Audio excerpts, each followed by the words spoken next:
Belum. Forward. 3, 2, 1, close the door. Ya apa lagi? Ya apa lah? Apa itu? Aman? Halo. Aman. Duduk sini lah. Ya. Jadi apa? Sebenarnya mana? Apa? Dia tadi si Omik membahas kasus. Apa tadi Mik? Itu yang kada iseng ya sebenarnya bahas kasus lawas. Ya. Ferry Sambo. Ferry Sambo. Itu kan kami baca-baca kan tuh si Baradae diancam lah bisa dibilang. Disuruh ngebunuh Brigadir J kan. Ya. Dari Ferry Sambo-nya kan? Ya, menurut kami itu ancaman kah? Bujukan? Pembujukan kah gitu maksudnya. Membujuk lah. Kenapa tuh? Kan di konsepnya pun sebenarnya membujuk tuh ketika orang nih mencoba untuk mempengaruhi orang lain supaya bertindak sesuatu. Bentuknya tuh bisa ancaman. Terus apa lagi ya? Oh ini kayak dihasut. Pemberian uang Terus, juga ya? Ya uang atau ada janji misalkan. Ika misalkan menggawe ini kuberi jabatan. Oh berarti misal ada suatu hadiah gitu ya, pokoknya representing apa gitu ya? Iya. Itu bujukan. Iya. Itu maksudnya pembujukan. Kalau itu nih Aku sama. tetap dibujuk, bukan diancam. Tapi kalau dalam menurutku ada perbedaan Bang. Kalau dalam kasusnya Richard Eliezer tadi, karena kan visinya beda. Kan setahu kemarin itu kalau yang pembujukan itu walaupun tadi nih ada ancaman, ya kan? Tapi visinya beda. Dari Richard Eliezer ini kan visinya kan karena memang dia bukan karena mau, tapi karena memang diancam aja gitu. Yeah. Jadi secara penjatuhan pidana pun nggak kena sebenarnya. Bukan nggak kena sih, nggak seberat itulah gitu. Tapi masuk sih pembujukan sebenarnya. Atau tetap pembujukan. Toh juga ada syarat-syaratnya loh sebenarnya. Apa tuh? Misalkan si Ferdy Sambo-nya kan secara sadar nih menyuruhnya. Terus juga si Brigadir kan? Ya, Barada itu mengiyakan. Okay. Nah, yang ketiga tuh karenanya diancam makanya yang mengiyakan. Soalnya syarat yang ketiga tuh makanya jadi semua syaratnya terpenuhi gitu. terpenuhi sudah. Makanya itu yang menurutku ini pembujukan kah? Pengancaman. Soalnya untuk Baradae melakukan itu ya dia dapat ancaman. Paham nggak? Ya, paham ya. Jadi ancaman, bukan dibujuk kayak bunuh dia dong, nggak mau ah. Ya udah. Nah, selesai, kalau kayak itu kan ada bakal jadi pembujukan. Maksudnya kada bakal ada delik itunya lah. Delik lah maksudnya. Sebenarnya kan karena sudah terjadi kan akhirnya delik. Ya kan, cuman karena memang pada intinya tuh kayak gini, Bang. Kalau menurutku ya. Kalau menurutku tadi karena memang visinya itu tidak sepakat sebenarnya dengan visinya si Ferdy Sambo, sebenarnya penjatuhan pidananya nggak bakal seberat itu. Itu kalau dari sisi pidana, cuman kalau dari segi pembujukan itu masuk. Karena kan tadi ada ancaman, habis ada keterlibatan si Richardnya karena dia menembak akhirnya. Jadi pas dia menembak itu Brigadir J kan meninggal. Hasil dia sebagai pembunuh, sebagai jadi ada deliknya gitu tetap. Oke, jadi tersangka ya. Iya. Jadi terdakwa sudah. Maka dari itu kan akhirnya penjatuhan pidana kan kada berat. Kada berat dan tetap tidak dipecat ya kan. Sedangkan Ferdy Sambo kan dipecat akhirnya. Tapi ada perbedaan nggak sih dari KUHP baru sama KUHP lama? Ada. Pembujukan. Ada. Kalau yang KUHP baru KUHP lama itu kan diatur dalam pasal 55 ayat 1 dan 2. Dan penyebutannya pun bahkan kalau perbedaannya itu kayak gini. KUHP lama itu menyebutkan bahwa pembujukan itu disertai ancaman, habis itu disertai tadi kayak kata Miko ancaman, ada perjanjian atau ada kayak pemberian imbalan, hadiah, segala macam. Sedangkan perbedaannya kalau secara definisi tadi di KUHP baru itu lebih benar-benar mendefinisikan secara spesifik. Kalau di KUHP baru itu bilang kayak gini.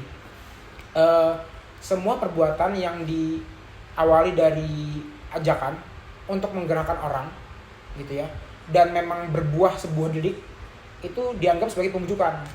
Kayak gitu. Jadi memang semua kegiatan apapun, jadi bukan cuma sekedar ancaman, bukan cuma sekedar pemberian hadiah, tapi apapun itu, dengan cara apapun itu yang menggerakkan orang, membujuk orang untuk bergerak dan melakukan sebuah delik, itu pasti akan kena pasal pembujukan. Gitu kalau di KUHP baru.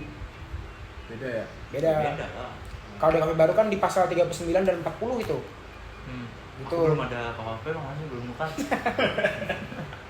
Itu kalau pokoknya intinya KUHP lama itu diatur dalam pasal 55 ayat 1 dan 2 with locking. Habis itu kalau di KUHP baru itu di pasal 39 dan 40 Undang-Undang Nomor 1 tahun 2023. Itu KUHP baru. Ya lo hafal lagi Mas. Wah, alhamdulillah. Kan bakal berlaku nih tahun depan ya.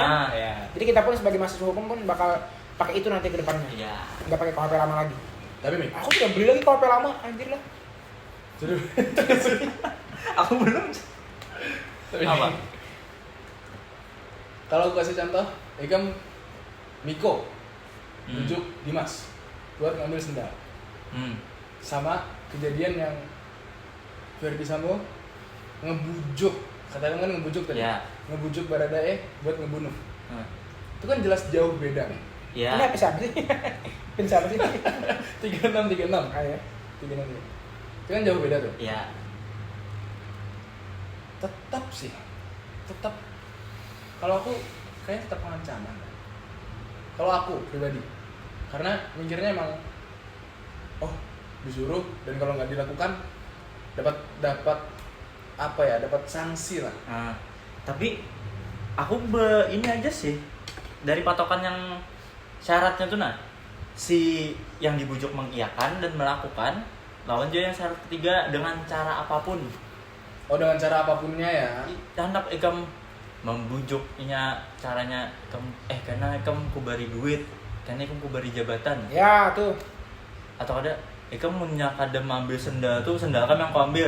Nah, contohnya kayak itu loh, sebenarnya sama. Cuman memang tingkatan anunya yang beda. Itu aja sih. Ini tadi yang bahas tadi, yang pertama kamu kasih pertanyaan. Ini aku ada nyatet kemarin tuh. Ya. Jadi kan kemarin ada pelajaran soal pembujukan kan. Kemarin aku ada nyatet.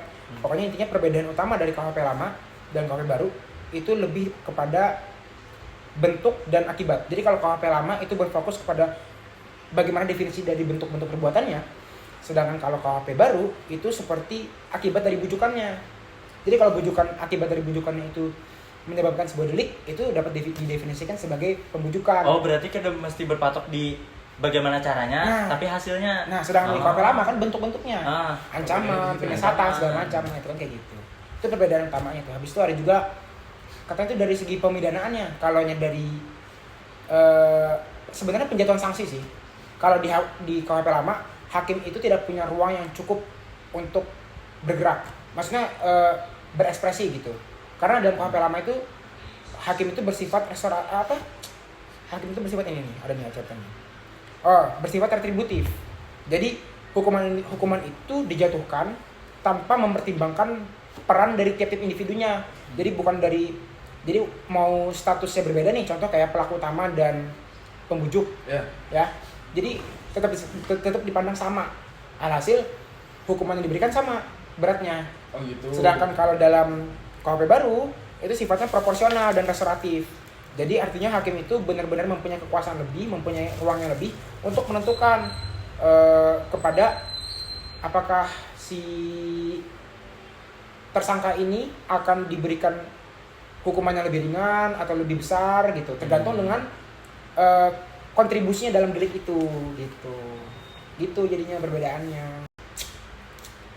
Kalau konsep dasarnya dah, itu kan tadi kita sudah ngomongin soal yang di KUHP ya. Konsep dasarnya dah menurut kalian?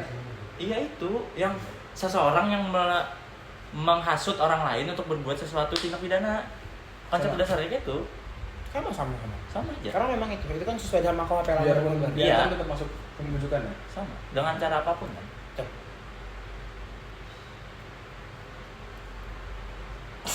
Cut deh ini. Dari sini cut ya. Oke. Ya. Jadi kan kita ngomongin tadi nih. Berarti bisa aku tarik kesimpulannya gini ya. Apa itu? Verdi Sambo itu masuknya ke membujuk. Pembujukan kan? Ya, karena pengancaman itu juga termasuk KUHP lama. Di dalam apa ya? Di dalam syarat pembujukan. Iya. Gitu. Ya. Oke. Gitu. Sudah aman masalah kita. Aman. Jadi berarti karena Ferdi Sambo tadi terbukti melakukan pembujukan, berarti kena pasal 55 ya? Iya. Terus itu berarti jangkau sama pembunuhan berencana 340. Oke, berarti selesai. Yuk, tahu yuk. Kita mana sih? Akal. Gas, aku. Kada mulai dulu. Mulai. Kena, aku dia aja dah. Ya udah. Ya. HP. Oh iya. Ih.